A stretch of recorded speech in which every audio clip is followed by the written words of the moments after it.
लेकिन इसी बीच ABP news की खबर का बड़ा असर हुआ है। एक बड़ी खबर आपको बता दें, देखिए आरसीपी सिंह ने इस्तीफा दे दिया है जेडीयू से।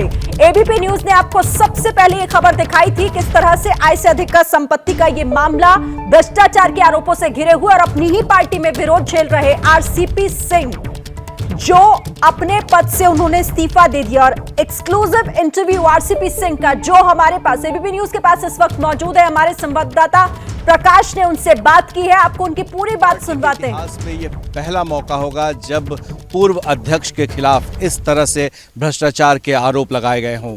हमारे साथ रामचंद्र बाबू हैं, जिन्हें जेडीयू वनवास भेजने की तैयारी कर रही है। आरसीपी सिंह जी, आप ये बताइए कि आप पर अकूत संपत्ति अर्जित करने का आरोप लगा है और भ्रष्टाचार के जरिए जमीन की खरीदारी की गई है, हेरफेर किया गया है। देखिए, एक बात बता दें, ये जिन लोगों ने आरोप लगाया है ना, उनको फिर मैं चुनौती देता हूँ कि वो एक जमीन निकाल ले जिसको मैंने लिखवाया है या मैंने पैसा दिया है।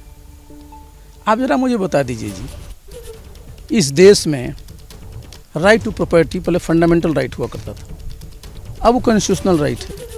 कोई भी व्यक्ति, आपके पास अगर पैसे हैं तो ज़मीन खरीद सकते हैं, कृषि की ज़मीन खरीद सकते हैं, मकान बनाने के लिए ज़मीन खरीद सकते हैं, कमर्शियल एक्टिविटी के लिए कर सकते हैं। अब बताइए, मेरे ऊपर भ्रष्टाचार के लगाए हैं श्रीमान जी लोग। बताइए, जो लिस्ट भेज दिया है उन लोगों ने, लिस्ट बनाया कौन है जी? जो दो लोगों के सिग्नेचर हैं, हमारे साथी आपको बता देंगे कि वो हैं कौन।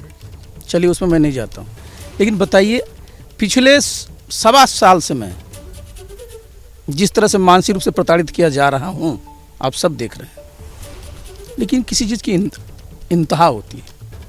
मैं तो मर्यादा में था, आपने टिकट काट दिया, कोई बात नहीं, घर से निकाल दिया, कोई बात नहीं, रोज़ कुछ ना कुछ करते, कोई बात नहीं। अब मैं नहीं तो मेरे परिवार पर आप आ गए। जरा बताइए साहब, मेरी बेटियों को घसीट रहे हैं, मेरी पत्नी को घसीट रहे हैं, और क्या कह रहे हैं? मैं तो चुनौती दे दिया हूँ इन लोगों को कि भाई 2010 के पहले तो मैं सरकारी सेवा में था, सारा रिकॉर्ड इन लोगों के पास होगा। 2010 के बाद मैं एमपी हूँ, सारा अकाउंट्स तो हमारा है ही। देख लें कि मैंने कभी अपने अकाउंट से अपने किसी बच्ची का नाम पैसा दिया हूँ, कोई ज़मीन खरीदा हूँ।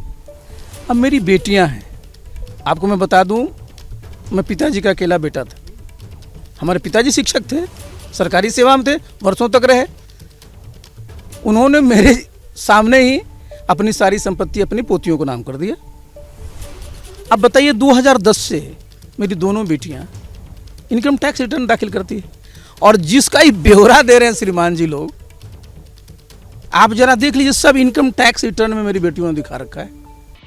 ये हैं शर्मा जी, जो रात का खाना और देश दुनिया की सुर्खियां दोनों लेते हैं सुमित अवस्थी के साथ। अब ये हैं इनके पड़ोसी बैनर्जी साहब। मिष्टी दोई खाते खाते पूरा बंगाल जान लेते हैं सुमन दे के साथ। इनकी तरह आप भी देखें अपने फेवरेट न्यूज एंकर को एक ही ऐप पर, और डाउनलोड कीजिए एबीपी लाइव ऐप अपने स्मार्ट टीवी पर।